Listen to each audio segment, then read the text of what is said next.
Alright, I really want to start getting into tune with my leaner side. Season will be starting soon, like properly, so now's the time for me to start watching what I'm eating properly. My timing, micronutrients probably more important than macronutrients. So vitamins, minerals, that type of thing, as opposed to carbs, fat, protein. I'm gonna start introduce things like not so much fasted rides, but just protein for breakfast and then going on a ride.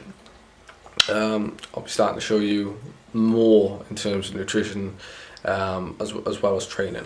Not that I've not been looking at that the last kind of few months after my off season, but it's becoming a lot more important now. So let's do the first step. The first step is always to weigh in to get your starting point, because otherwise you have no idea where you're going.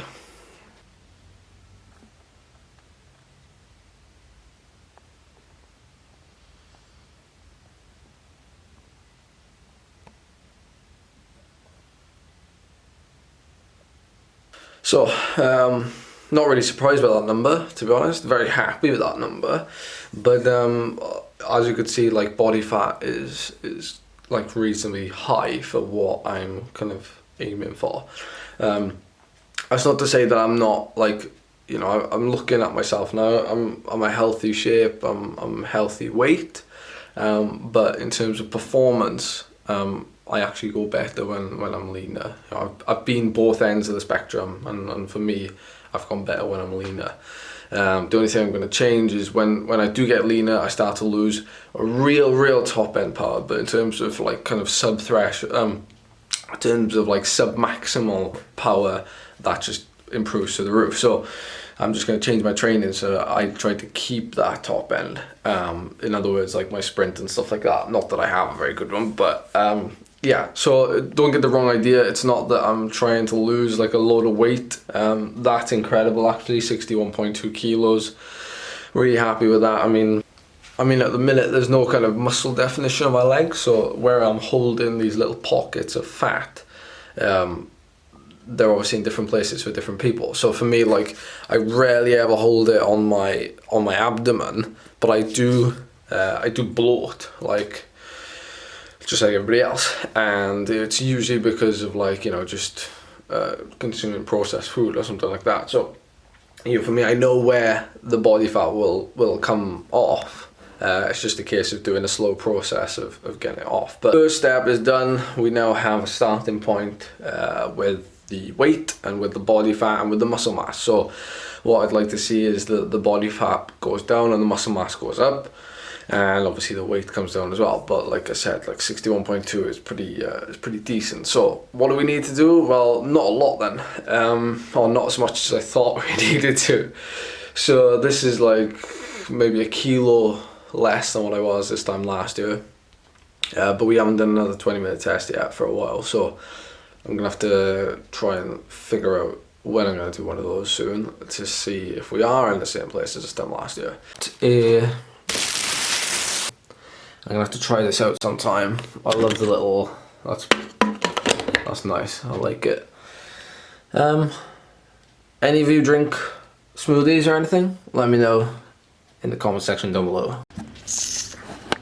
Alright, just logged on to Zwift to do stage 3 of the Tour de Zwift. Woo! There we are, happy days. Another quick race done.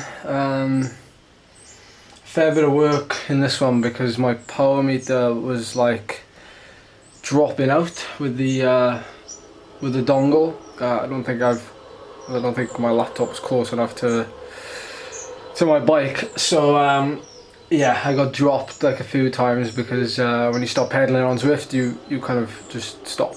So yeah. I had a lot of catching up to do, but because the race was completely flat and then it went up Keith Hill right at the end, which was like a 10-minute effort, I just kind of did my best to try and get back to the front, which is very hard to do. The closest I got was like 250th, and then just parked up and rolled with the group until the bottom of the climb, and then I just did 10 minutes at threshold. so around about 335 watts.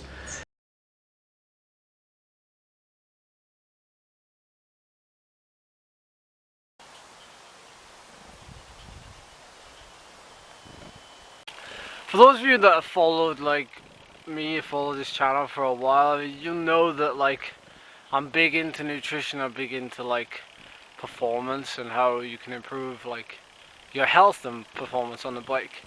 But for those of you that are new here, I'm not a nutritionist. I don't play one on the internet, but what I kind of do and what I kind of preach on you is not it's not what you have to do, and it's not what you should do. It's just that it's supposed to work for me, and you can by all means try those things and see if they work for yourself. But particularly with these kind of rides, and today, doing doing a session like that, an hour or whatever, just a really high intensity session over a short period, fueled by carbohydrate, and then doing something like this afterwards, and just having a protein shake or something, or not even having anything, and just coming out and riding for a couple of hours.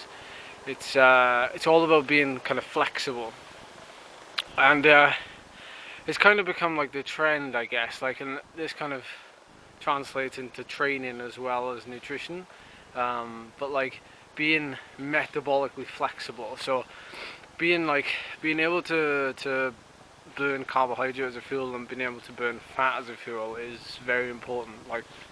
That's just what the literature says now. And I'm not a sports scientist, I'm not a sports nutritionist, but I know that there's more and more evidence now to suggest that if you ride in a fat burning zone or low carbohydrate zone all the time, you're going to be very good at doing that. But as soon as you try to do anything high intensity or just trying to race or whatever in a low carbohydrate state, you're not going to be as good. Your body's not going to get as much out of itself unless you consume carbohydrate. So it's the same if you rode at one pace all the time. If you rode a zone 2 all the time during training, you're going to be very good at riding zone 2, but then you're going to be very bad at riding sprints or kind of 1 to 2 minute climbs.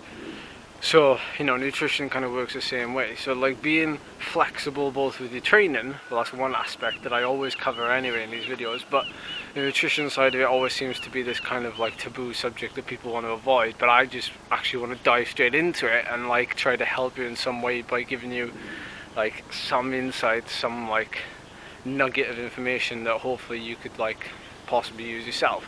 And for me, it's not I'm not a low carbohydrate athlete, and I'm not a keto athlete either. I'm never, I don't know if I'm in ketosis. I'm not that serious about it, but what I am serious about is trying to be an all-round athlete and being able to do things where you're able to ride in a low carbohydrate state for 5 hours, but you're also able to the next day bang out 380 watts for 20 minutes at 60 kilos. So that's where I'm coming from. A lot of people have given me quite a hard time, and I don't take it personally when they say oh yeah, you're a low carbohydrate athlete, blah blah blah blah. But I'm actually not.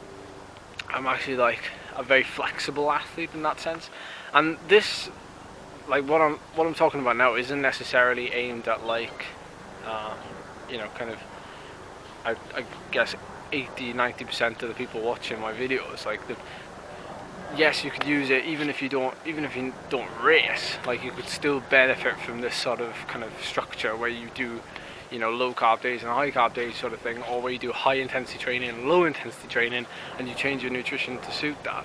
But it's more kind of directed at kind of full-time athletes or professional athletes. I know they do watch his videos, but they don't say anything, and those are the people that I kind of want to talk to about it, because the amount of riders that I've seen that they don't give a stuff about their nutrition, or they kind of make a thing about it like a taboo subject, and they just consume pizza, consume you know, a load of stuff, which is fine. You know, it's fine in a given situation. But you know, if they were really 100% or even 95% on it with their nutrition, they'd unlock so much potential in themselves. And I know a lot of them have tried it, but they've gone like cold turkey.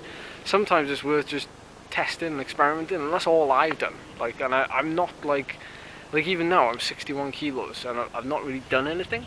So like over time, your body will naturally adapt to certain things. So you don't necessarily have to be on it like cold turkey or 100% focus all the time.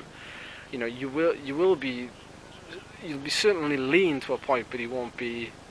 You know, you might not get as much. I mean, we might look it on the outside. That's the thing, see, and we might take it for granted that, you know, we're great cyclists. We've got great FTP numbers. We've got all this, and we base everything from what we see on the outside. But like on the inside, you know, we don't know what's going on. So I don't know, just a thought on this Tuesday morning.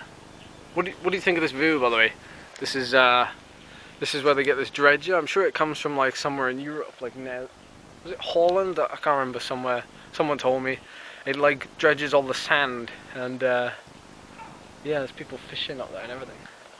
It's pretty nice out there though. This is where people walk their dogs, and Leslie's just over there, so I've just ridden all the way on the cycle path, and yeah, it's pretty nice, isn't it?